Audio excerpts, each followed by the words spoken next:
신자의 걱정이라는 제목을 가지고 제가 썼습니다.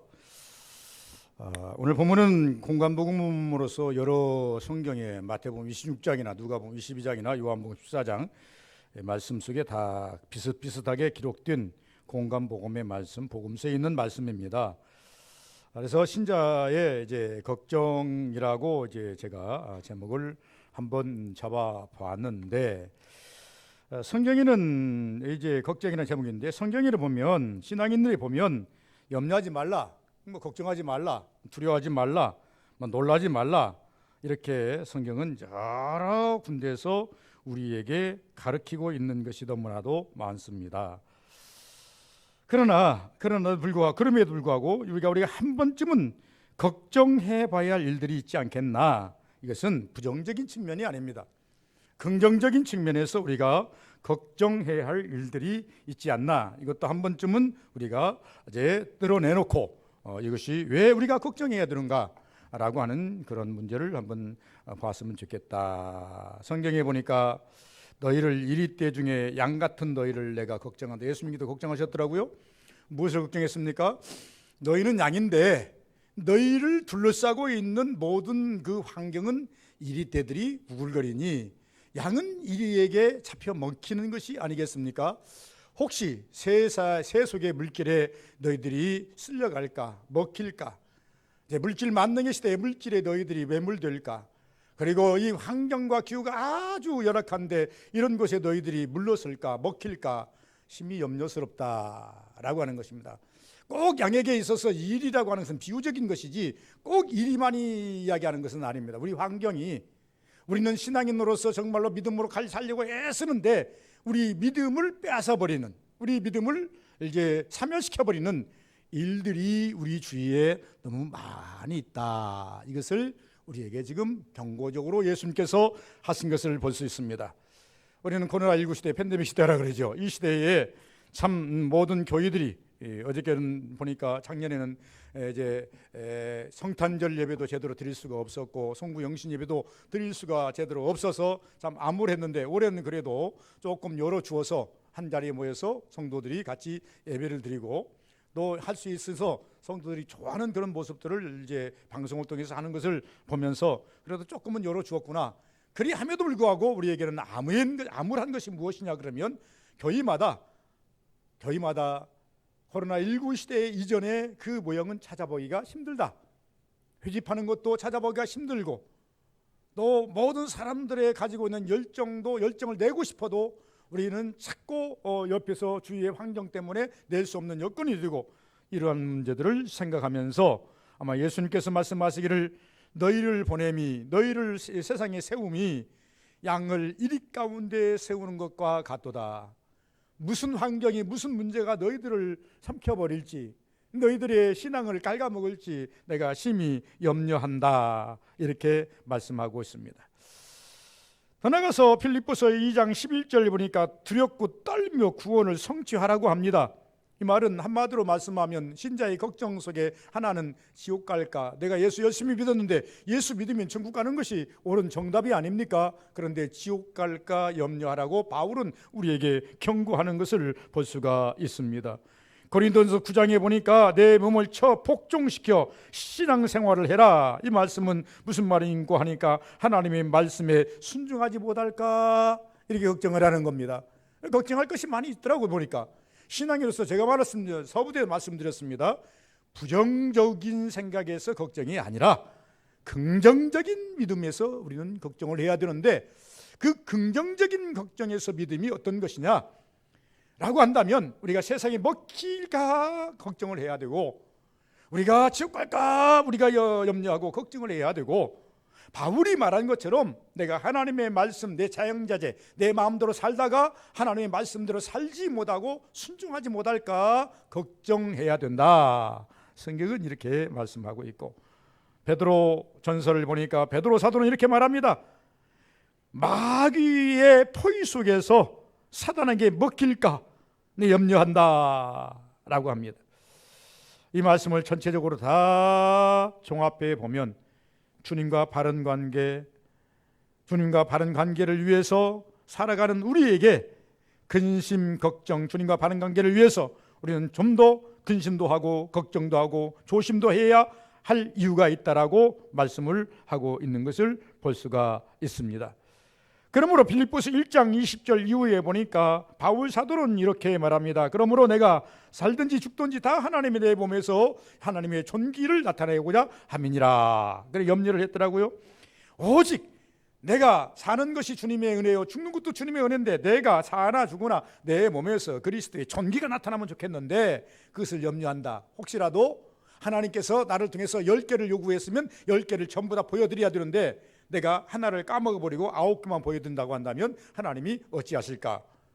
이런 염려를 해본다 그 말입니다. 다시 말하면 하나님이 주신 사명대로 잘 살아야 되는데 하나님이 주신 사명대로 100% 올인하지 못했을 때에 하나님이 나를 어떻게 보실까? 이런 염려도 할 수밖에 없다라고 하는 것입니다. 그렇다고 한다면 1년을 돌아보면서 우리는 무엇을 생각해 합니까? 내가 과연 하나님 말씀해 주신 말씀대로 주신 은혜대로 주신 이제 하나님의 지시대로 살았는지, 하나님 혹은 내 마음에 주신 하나님의 그 감동대로 살았는지 한 번쯤은 뒤돌아볼 수 있는 이한 시간이 됐으면 좋겠다 생각이 됩니다. 그래야 여러분 새로운 한 해를 향해서 다시금 새로운 계획을 세울 수 있는 것이고 내 마음을 다시 붙잡고 하나님께 이렇게 해야 되겠다라고 다시 무릎 꿇을 수 있는 것이 아니겠습니까? 그렇게 열심히 나 마음을 다져잡고 내 생각을 다 바로잡고 한 1년 1년 쌓아가다 보면 그것이 나중에 일생 동안 하나님의 은혜를 살았다고 바울같이 고백할 수 있는 길이 열리지 않겠는가? 오늘 이 본문 속에 보시면 가룟 유다를 앞에 놓고 예수님이 주신 말씀입니다. 그러면 예수님께서는 오늘 이 마지막의 말씀 보시면 차라리 나하지 아니하였더라면 내게 좋을 뻔하였느니라. 무서운 말씀입니다. 예수님께서는요 그들에게 너 지옥 가라 이렇게 저주는 못하시고 네가 차라리 나하지 않았더라면 좋을 뻔하였다. 네가 내 제자인데 내가 너를 선택했는데 내가 너 지옥 가는 곳을 내가 못 보겠다. 눈을 또 못 보겠다. 여러분이 예를 들어서 이제 애써 힘써서 이 땅에 자녀를 낳았는데 이 자녀들이 정말로 감옥에 가는 것을 원하십니까? 절대 원하는 사항이 아니에요. 영적으로 말하면 우리 자녀들이 지옥 가는 것을 원합니까? 절대 원하는 사항이 아니에요. 예수님도 마찬가지예요. 예수님도 12제자들을 택하시고 그들이 다 천국 가기를 바랬던 거고 그들이 상급 받기를 바랬던 건데 가룟 유다를 보니 지옥의 사람이요 마귀의 사람이요. 그리고 예수님께서 말씀하시는 내가 눈 뜨고 너 지옥 가는 거 못 보겠다. 차라리 네가 나지 않았더라면 좋을 뻔하였느니라 이렇게 말씀합니다. 그러면 우리는 이 본문 속에서 주신 말씀 가룟 유다를 우리가 생각하면서 무엇을 염려할까? 주님께서는 가룟 유다에 대해서 그냥 단지 한마디로 말씀 팩트를 이야기하셨습니다. 차라리 나지 않았더라면 좋을 뻔하였도다. 이 말만 가지고는 참 왜 그런 말을 하셨을까? 의미를 한번 살펴봐야 할 거 아니겠어요? 그럼 우리 한번 드러내 봐야 할 건 아니겠습니까? 그런데 이것을 큰 틀에서 본다고 하면 예수님께서 너 지옥 가는 건 내 눈으로 못 보겠다 이렇게 이야기했는데 우리는 이것을 강론으로 들어가서 좀 더 세분해서 이 말씀을 좀 쪼개본다고 한다면 이런 아마 이제 염려를 할 수밖에 없지 않겠는가. 우리는 긍정적인 염려라 그랬습니다. 부정적인 염려가 아닙니다. 이제 가룟 유다는 부정적으로 갔지만 우리는 가룟 유다를 반면교사 삼아서 긍정적으로 가야 하는 것이 우리 신앙이다 이렇게 말씀하는 겁니다. 첫째는 가룟 유다처럼 배신하게 될까 염려하자. 예수께서 말씀합니다. 우리 중에 한 사람이 나를 팔리라. 우리 중에 한 사람이 나를 배신할 자가 있다. 예수께서 이렇게 말씀하셨습니다. 제가 볼 때는 성경에 보니까요 가룟 유다도 그렇게 될 줄 몰랐고 가룟 유다를 비롯해서 모든 다른 제자들이 큰 꿈을 안고 예수를 따라 나섰습니다. 당시 이스라엘의 독립 문제도 있었고 애국심의 문제도 있었고 또 출세의 문제도 있었고 이런 것들이 가미되어서 예수님을 문헌에 보면 다른 그런 목적이 있었다 이렇게 말합니다. 그러나 예수님께서는 그 목적을 완전히 바꾸어서 예수님만을 위해서 살 수 있도록 제자들을 바꾸는 과정이지요. 그런데 이 바꾸는 과정 속에 가룟 유다는 변화가 없습니다. 가룟 유다는 변화가 없기 때문에 결과적으로 이 변화되지 못한 이 가룟 유다는 예수님을 파는 데까지 가고 말았다라고 하는 것입니다. 신앙이 예수를 믿기 시작하면서 변화가 일어나야 됩니다.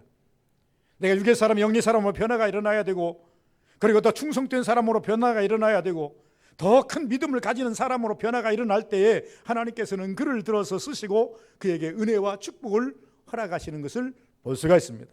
그러나 변화되지 못한다고 한다면 결과적으로 이러한 이유가 나타날 수밖에 없다라고 하는 것입니다. 이스라엘 독립은 있지 않겠습니까? 그러나 예수님을 따라 3년 세월이 이제 지났는데 3년 세월이 지나면서 가룟 유다에게서는 이상한 형태의 신앙으로 전락합니다. 의심이 생기기 시작합니다. 배신자가 되고 맙니다. 이 말씀은 무슨 말인고 하니까 예수님의 제자 중에도 이런 사람이 나타났다고 한다면 누구라도 이렇게 될 가능성이 있다라고 하는 것입니다. 변절될 수 있는 가능성이 있다는 것입니다. 사람은 무지하고 약합니다. 평생 신앙을 지키면서 살려고 하는 그런 장담을 하지만 예수님께서도 베드로에게 말씀하시지 않습니까? 오늘 밤 나를 다 떠나리라, 나를 두고 도망가리라. 그러니까 베드로가 장담하지 않습니까? 선생님 그런 말 마세요. 다른 사람은 다 떠날지라도 나는 절대 선생님 떠나지 않겠습니다. 예수께서 뭐라고 말씀하십니까? 그래, 너는 너 지독한 놈이다. 다 굴기 전에 너는 나를 3번 부인하리라. 여러분 3번 단지 부인입니까? 3번 부인하는 걸 보면요, 예수를 저주하면서 부인했다 그랬어요. 그러니 얼마나 큰 죄인 중에 죄인입니까? 장담 못해요. 베드로도 장담 못해요. 여러분 장담 못합니다. 목사도 장담 못합니다. 오직 내가 주님께로부터 은혜 안에 살려고 애씀이 있을 뿐이지 장담할 수가 없다, 그 말입니다. 오늘 보니까요, 우리가 많은 그 지표를 가지고 봅니다. 다 지표를 볼 수는 없어요. 우리 교단만 하더라도 목사님 12,000명이 넘습니다. 그 뭐지 정말 우리 동기생들만 보더라도 몇백 명이 됩니다. 오늘날 이제 정말로 목회를 하고 있고 정적으로 하고 있는가 이렇게 설명 뭡니까 그 문헌을 봤더니 거의 반절은 목회 현장에서 떠나 있어요. 은퇴할 때도 안 됐어요. 40대, 50대 때부터 떠나 있어요. 그래서 이런 것을 보면서 누가 그럴 줄 알겠습니까? 신학을 나올 때는 죽는 날까지 하나님의 목사로서 살다가 은퇴해서 하려고 하는 그런 욕심들이 다 있었지 않겠습니까? 여러분 성경에 보시기 바랍니다. 성경에 보니까 이제 좋은 예로 사울왕이 그렇게 되어버렸습니다. 사울왕이 그렇게 될 줄 누가 알았습니까? 얼마나 겸손한 사람입니까? 사무엘이 그에게 기름을 부으니까 겸손해서 3대 뒤에 숨어버린 사람 아닙니까? 내가 어떻게 왕이 됩니까? 그런데 왕이 그러고 나니까 돌변해버립니다. 하나님 말씀 따위는 그 귀에 들리지도 않습니다. 선지자 따위는 눈에 보이지도 않습니다. 이것이 사울왕의 그 패인의 원인 아닙니까? 발람 선지자가 어찌해서 뇌물을 받고 엉뚱한 이제 결론을 가지고 저주하러 갑니까? 발람 선지가 그렇게 될 줄 누가 알았겠습니까? 그런 의미에서 우리는 순교한 자들을 보면은 참 머리가 숙여집니다. 아무나 순교하는 게 아니죠. 아무나 신앙생활 끝까지 가는 것이 아니죠.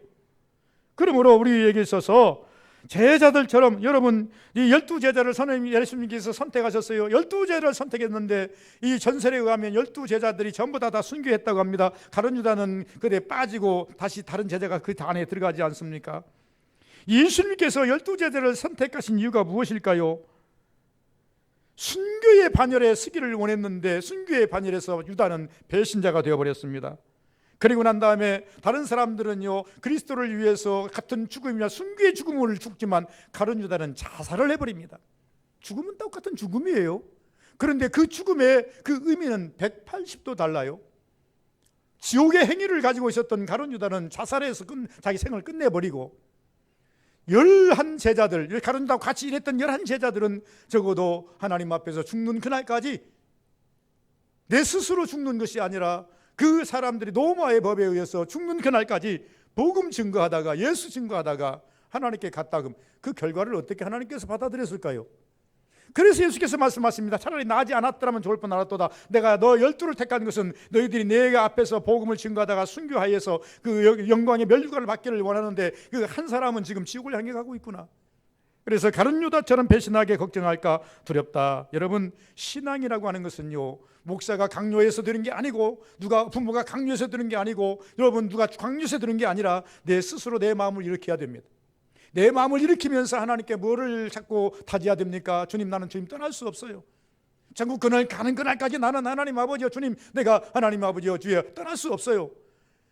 자꾸 시간이 가면 갈수록 주님 앞에 한 걸음 한 걸음 더 다가와야 돼요. 그럴 때 하나님께서는 그를 붙잡아 주시는 겁니다. 한 발, 두 발, 세 발 물러나기 시작하면요, 어느 날 보면 아련하게 주님이 보이기 시작해요. 아련하게 주님이 보이기 시작하면 어느 순간에 주님 끝자락을 놓쳐버려요.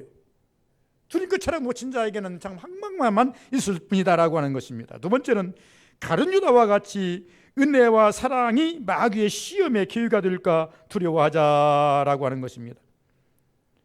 여러분, 12제자를 택하셨다. 제자들은 이름하여 12제자들을 보면은 6명이 갈릴리 사람입니다. 어부예요. 세관에 앉았던 사람, 다 조용히 다 뭐가 있습니까? 다 이게 그 안에 들어가 보면요, 그 스펙이 그렇게 별로 좋지 않아요. 별로 그렇게 내세울 만한 것이 없어요. 그럼에도 불구하고 하나님께서는 그 12를 택하셨다. 그것은 우리가 성경적인 문헌을 그대로 가지고 오늘날 투영해서 보면 그들에게는 은혜와 사랑이었다. 예수님께서 그들을 12를 택하시면 은혜와 사랑이었다. 이런 측면에서 나를 한번 조명해 보시기 바랍니다. 과연 여러분을 떠나서 이 서목사가 이 자리에 설 수 있는 그런 자격자인가? 저는 아무리 생각해봐도 자격자는 될 수가 없습니다. 그러나 하나님께서 사명 주셔서 내 마음 일으키시고 내 주변 일으키시고 하셔서 여기에 서 있어서, 큰 교회는 아니지만 그래도 이 강단을 지키면서 말씀을 증거할 수 있는 은혜, 이것은 전적으로 하나님의 은혜와 사랑입니다. 이것만이 하나님의 은혜와 사랑입니까? 여러분, 여기 앉아있는 것 자체도 하나님의 은혜와 사랑입니다. 항상 저는 생각합니다. 여러분들은 교회 들어오면 앉아서 이 강단을 바라보지만 저는 이 강단에서 저 앞을 문을 바라봅니다. 문을 바라보면서 말합니다. 저 문을 들어가고 나가는 사람들이 무수하게 많았으면 좋겠다라고 하는 소망도 있지만은, 이 문은 아무나 들어오는 것이 아니라 하나님이 열어주셔야 된다. 하나님이 부른 자들만이 온다. 하나님의 사랑을 받은 자들만이 온다. 저도 옛날에 봐서 알지만은 이 교회 문턱이 얼마나 높은지, 여러분, 높기 시작하면요, 넘을 수 없을 만큼 높아 보입니다. 그런데 우리가 하나님께서 이 문을 다 낮춰버리면 여러분, 의식 없이 들을 수 있는 그런 아주 평화로운 문이 되는 것입니다. 기쁨의 문이 되는 것입니다. 여러분, 교회 문을 들어올 때 기쁨의 문입니까? 여러분, 하나님의 은혜와 사랑을 덧입은 것입니다. 오늘 또 하나님께서 여러분을 교회로 인도하셨기에 내가 이 자리에 앉아서 하나님을 향하여 아버지라 부르며 주 예수 그리스도를 나의 주님이라고 부르면서 여러분, 그 은혜를 구하고 있지 않습니까? 제자들을 부르심은 은혜와 사랑입니다. 그래서 그런데 이 은혜와 교회가 마귀의 시험의 교회가 될까 두려워하라. 여러분, 축복 있는 곳에서는 항상 어둠이 역사했습니다. 반대편에는 어둠이 존재합니다. 빛이 있으면 어둠이 물러가게 되어 있고, 빛을 잃어버리면 어둠이 반드시 지배하게 되어 있는 것이 영적 세계입니다.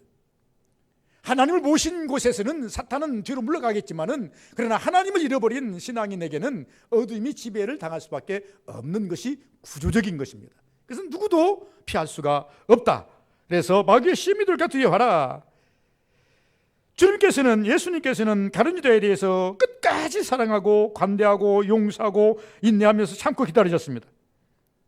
그러나 깨달음도 느낌도 없는 유다는 점점 마음이 강팍하고 악함의 계획만 치닫습니다.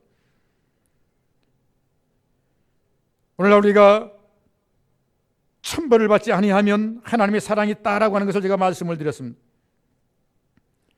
여러분, 우리가 사울왕을 우리가 자꾸 말씀드렸습니다. 처음 사랑이 나중에 마귀의 심이 될까 조심했던 그 사울왕을 봅니다. 심지어 은혜를 받았던 사울왕은 마지막에 죽을 때 어떻게 죽습니까? 악귀에 걸려서, 자기 의지대로 살지도 못하고 악귀에 걸려서 그가 망하는 그런 모습을 우리는 성경을 통해서 잘 볼 수가 있었다라고 하는 것을 볼 수가 있습니다. 우리는 우리의 삶 속에서 한번 생각해 보십시다. 하나님께서는 우리가 연약할 때, 가난할 때 우리가 경건하게 하나님을 열심히 믿고 믿더니 부자가 되면 떠나는 사람 많습니다.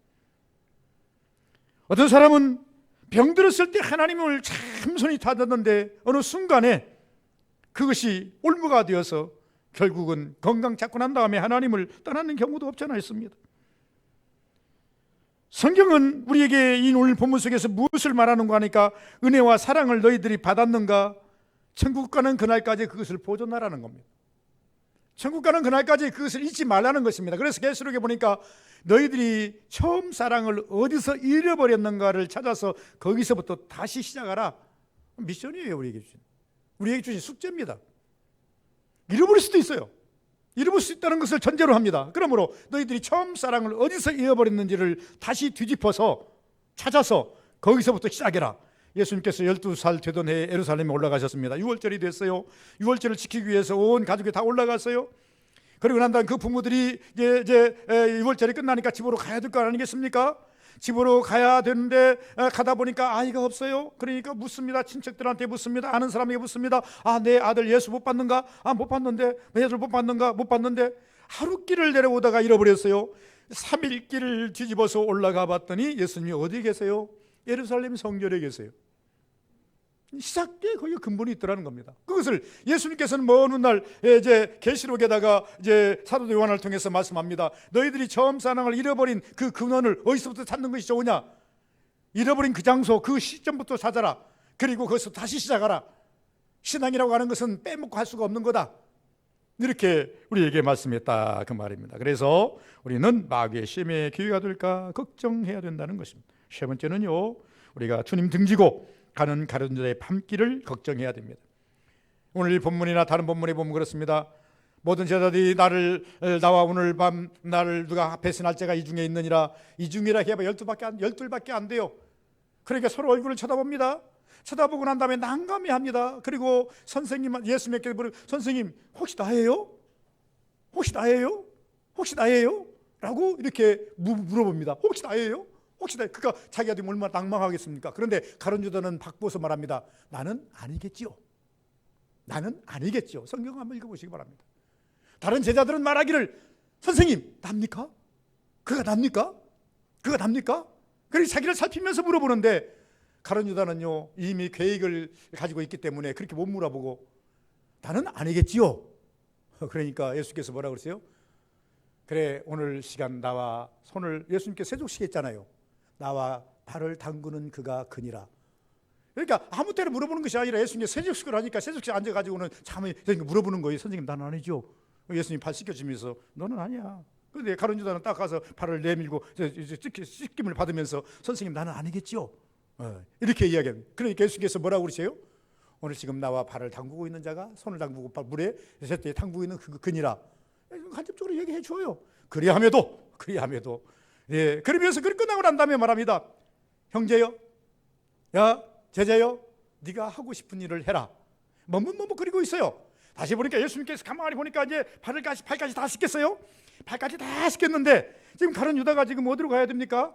지금 대제사장들과 서기관들을 만나러 가야 되는데 지금 혼자 빠져나가기가 지금 밋밋한 거예요. 이러지도 못하고 지금 막 이게 그냥 뭐라 그럴까요? 지금 불안하고 지금 불안 자석이에요. 이러지도 앉아있지도 서지도 못하고 그러니까 예수님께서 말씀합니다. 형제여, 네가 하고 싶은 일을 해라. 그러니까 그 말 떨어지면서 이렇게 푹 나가요. 다른 사람 몰라요. 그런데 그것이 무슨 길이에요? 밤길이에요. 어두운 밤이에요. 밤길. 그래서 저는 이렇게 말합니다. 주님이 등지고 가는 가룟 유다의 밤길을 걱정하자. 잠깐 그 방문을 열고 나가면 누구도 어디로 가는지 몰라요. 깜깜한 누가 할 게 뭐예요? 누가 그걸 지켜봅니까? 아무도 몰라요. 이것은 우리가 성경적으로 신학적으로 말하는 은밀한 죄라 그러죠. 은밀한 죄. 이미 하나님께서는 예수님께서는 그 가룟 유다의 은밀한 것을 다 드러냈건만 끝까지 가룟 유다는 그것을 감추고 어둠의 길로 들어서는 어두운 밤길을 향해서 달려가는 그런 모습을 볼 수가 있더라고 하는 것입니다. 다시 말하면 속기 쉬운 밤, 가룟 유다가 아무도 안 보니까 일하기 쉬운 밤, 혼자 자기 길 가기 좋은 적당한 밤길. 저는 이렇게 이 부분을 생각합니다. 인생이 하나님과 바른 관계가 파괴되면 거기에 인생의 밤이 찾아옵니다. 내 길 가는 거예요. 의식하지 않는 거예요. 그리고 쉬운 거예요.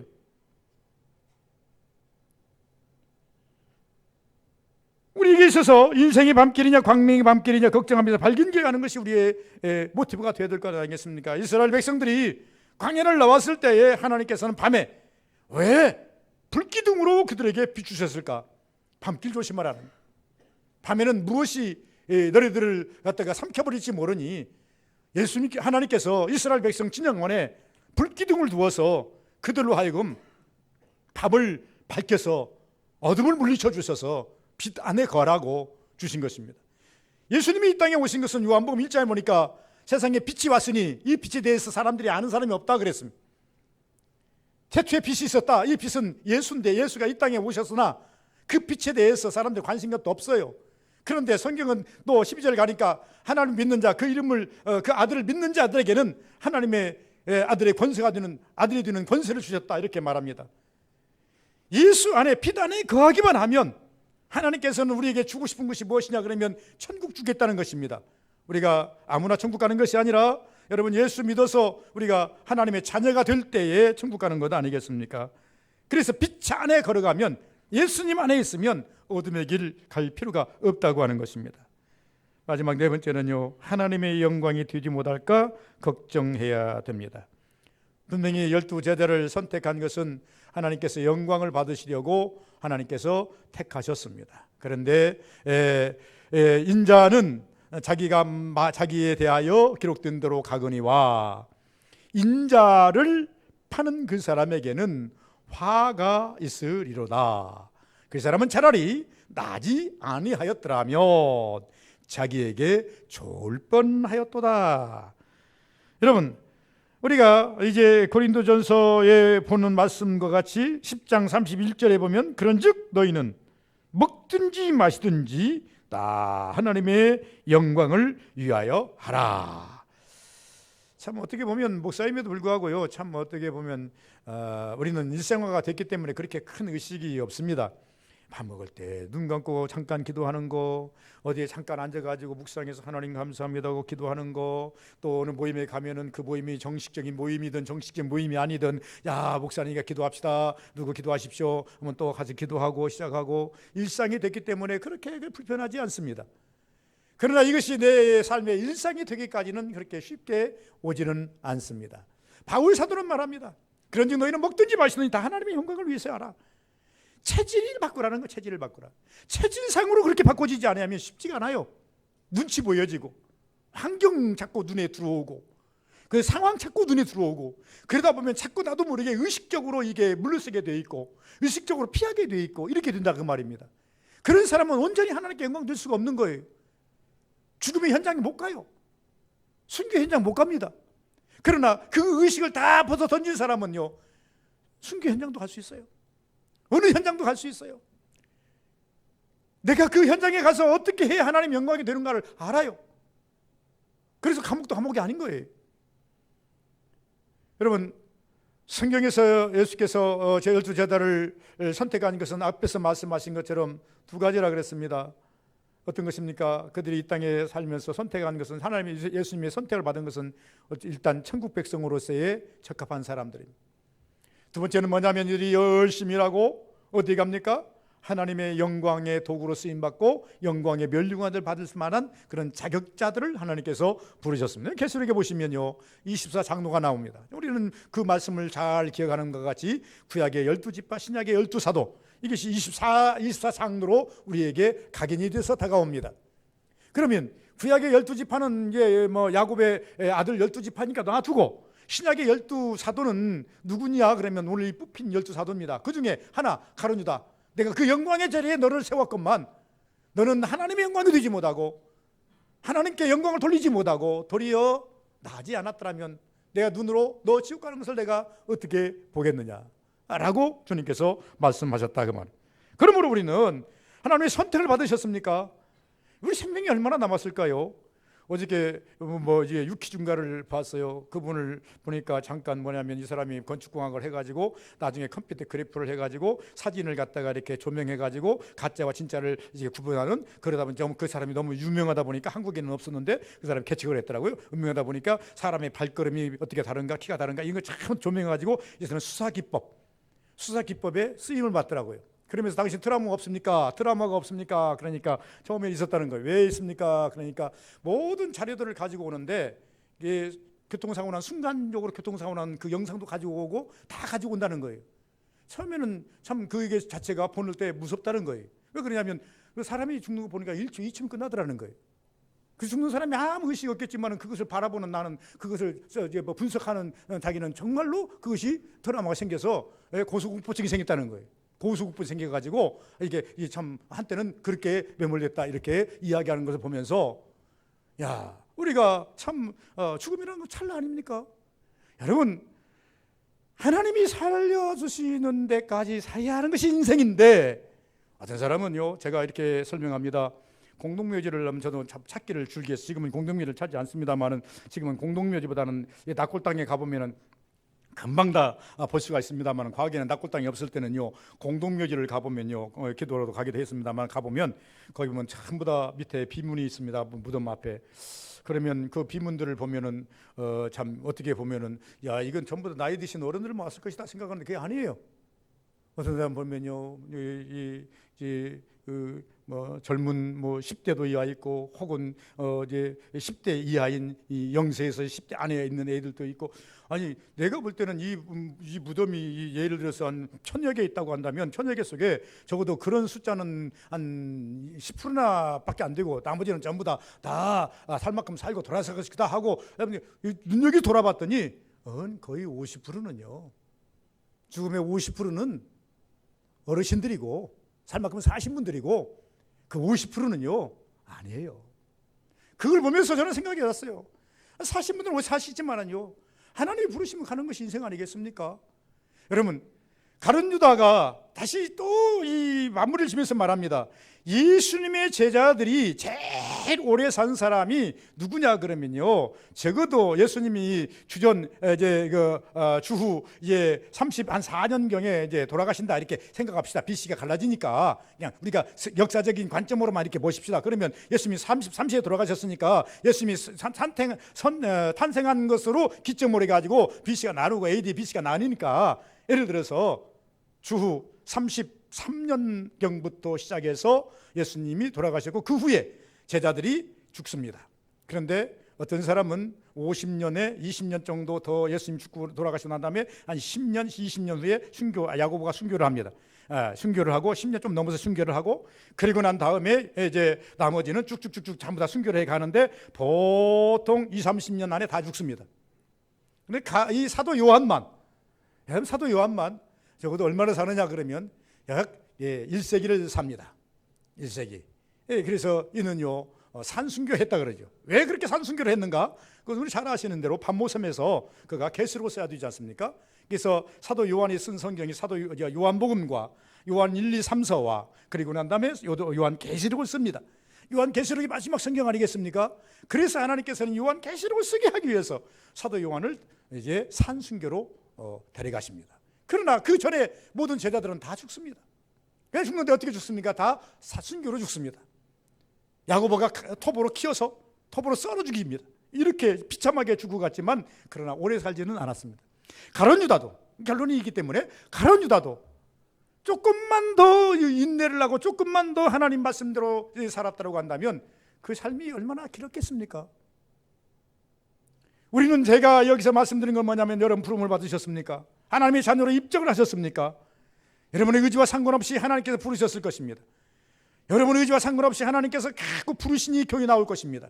이 험악한 팬데믹 시대에 교회로 나오는 이유는 뭐냐면 하나님이 부르심 있기 때문에 그렇습니다. 그렇다고 한다면 이제는 우리가 해야 할 일이 뭡니까? 하나님의 영광을 위해서 주님이 내 생명 거두가는 그날까지 살아야 되겠다라고 하는 각오와 일념이 우리에게 필요하다. 우리는 염려하십시다. 가룟 유다처럼 정말로 배신할까, 내 신앙이 배신자가 될까 염려하십시다. 이것은 은혜가 아닙니다. 가룟 유다처럼 은혜와 사랑이, 하나님의 은혜와 사랑을 받았는데 사탄의 공격을 받을까? 사탄에게 넘어간 것 아니겠어요? 사탄이, 성경이 다른 성경 보니까 사탄이 이미 가룟 유다의 마음속에 들어가서 예수를 팔 생각을 주었더라 이렇게 했어요. 그러니 이미 가룟 유다는 사탄에게 넘어간 것 아니겠습니까? 그러므로 우리가 사탄에 넘어갈까 조심해야 합니다. 그리고 우리가 예수님을 등지고 밤길을 갈까 조심해야 됩니다. 밤길을 갈까 조심해야 됩니다. 그리고 내가 죽는 그날까지 하나님께 영광을 돌리지 못할까? 하나님 죽는 그날까지 하나님의 영광을 위해서 사나 죽으나 주의 영광을 위해서 살아야 되는데 그렇게 살지 못할까 염려하는 우리 서부교회 성도들 다 되시기를 주님의 이름으로 축원을 드립니다. 거룩하신 아버지 감사합니다. 복 되기를 원합니다. 은혜 되기를 원합니다. 능력 되기를 원합니다. 성령 충만하기를 원합니다.